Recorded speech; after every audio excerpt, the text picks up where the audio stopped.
Ang ganda naman ang sinasabi nila sa ating mga showtimers, di ba?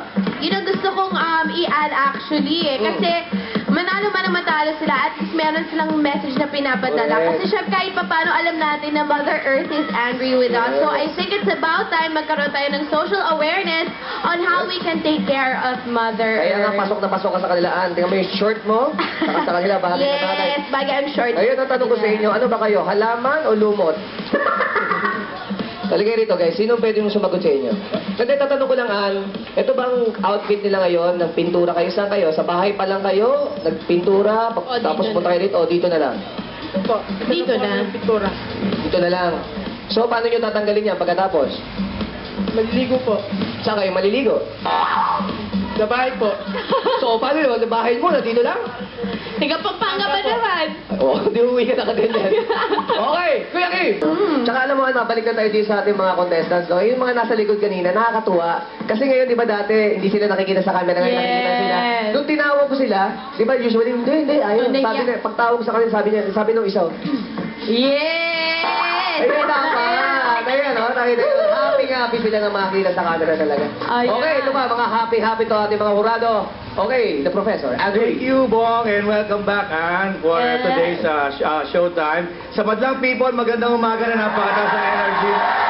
Magandang umaga po sa inyo. Thank you po. Salamat po. Okay, sa first group natin, ang masasabi ko ay ang artistry ng kanilang costume ay napakataas. Napakataas. I mean, pwede mo namang simplihan lang na, kuha ka lang ng green, pinta mo yung green.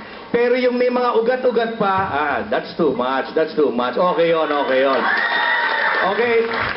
At sa aking scoreboard, meron ako ngayon scoreboard binibilang ko ngayon kung ilang beses mo napapahype ang tao. 3 beses napahype ang tao, mga kaibigan. At yung message nila na nagustuhan ko, plant a new tree. That's a very, very nice one. Thank you so much, Mr. Andrew. Ito naman, actually, I love it kasi merong maganda yung pag-entertain nyo sa Madlang People. And the best way naman, alam naman nating lahat, para maka-spread ka ng isang magandang message, which is yung environmental message nyo, is through entertainment. Kaya yung ginawa nyo ngayon today, pinuprove lang na ang mga kabataan may care pa rin sa environment, of course. And galing para sa akin, mahirap yun.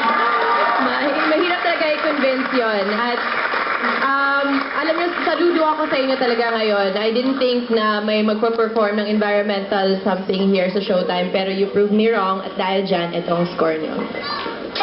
Thank you, Miss Carla. Ikaw naman, napaka-quiet. Si Asunta. Hello, good morning sa Madlang People. Hi to Sir Jan and hi to Chuk. Okay. Ako, mahilig ako mag-draw at mag-paint. So, talagang tuwang-tuwa ako kanina nung nakita ko yung, body paint yung ginamit nyo. Apo. So, mga ilang oras kayo nakababad sa body paint? 3 hours po. Wow, grabe, no? Anything talaga for entertainment. Nakakatuwa naman. Sana ipagpatuloy nyo ang pagiging environmentalist nyo. Alagaan natin ng mabuti ang planet Earth. Magaling ang production number nyo na iparating nyo yung message sa ating audience. At super, ang cute-cute ng yung parang human tree. Yung tree na gawa sa tao. Ang galing-galing nyo talaga. Ito ang score ko. Yeah, thank you so much, Asuta. Ito naman, Kian. Hello, Madlang people. What's up? Good morning. Going back. Song, una, mabilis na to. Striking costume. Nakuha niyo yung attention ng tao. Kaya good job. Napapango kami lahat. Pangalawa, sobrang daming, I'm sure ang daming batang nanonood ng Showtime. Ang daming batang nanonood ng Showtime. Hindi lang kayo nagbigay ng entertainment. Nagbigay pa kayo ng awareness sa lahat ng nanonood na to. Sobrang Yan, tama ka din. Kaya yun, basta, yun, I like it. Ito yung score niya sa akin. Yeah, I like it too, Kian. Thank you, Kian. Ito, kanina, ano siya, Peter Ocampo. Ngayon naman, ang saya-saya niya na, Vice, ganda. Oo, tumatamis. Hindi na ako bitter kay Carla kasi naalala ko sa kanya pala galing yung ballpen na ginagamit ko. Regalo niya pala.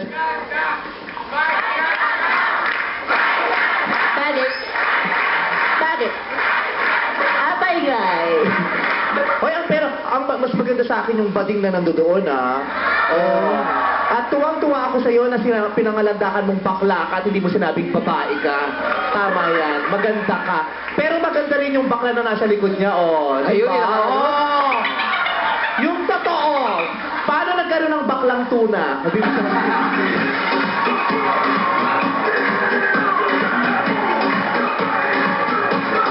Ang cute-cute mo. Tinititigaw ko yung mukha mo. Sabi ko, pwede naman palang magbida ang bakla sa Avatar. Hindi na Okay, dito naman tayo sa mga contestants. Did you like it, Kian? I liked it. Okay. Bakit ba?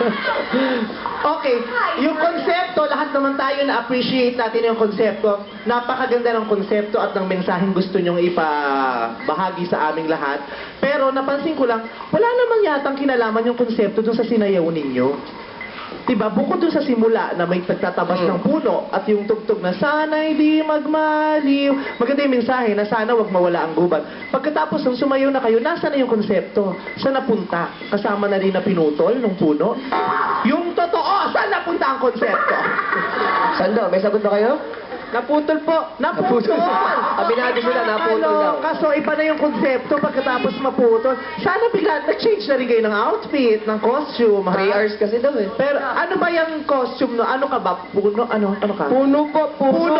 Yung totoo. Puno ka o ikaw si Zuma?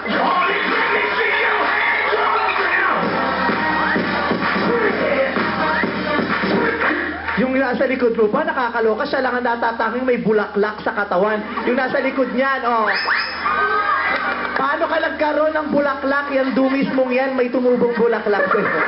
Yung totoo. Bakit ikaw lang espesyal? Ba't ikaw lang may bulaklak? Oo nga, ba't ikaw lang? Special po ako daw eh.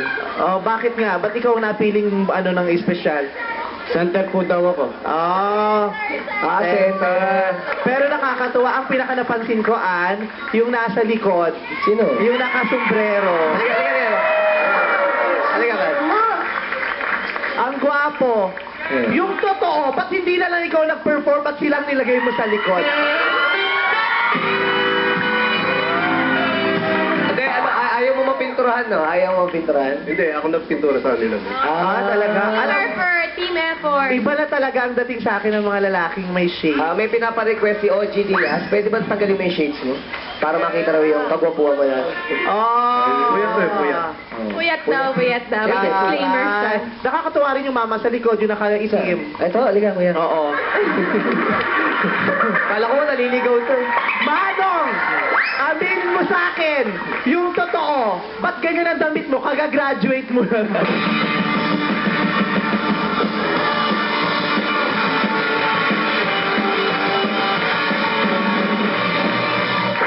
Nakakaloka. Yung totoo, pang graduation yan, pero nasuot mo, nagmukhang pangkulto.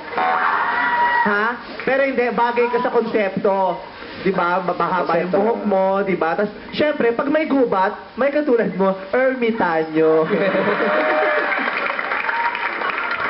Okay. Again, Kian, did you like it? Like it.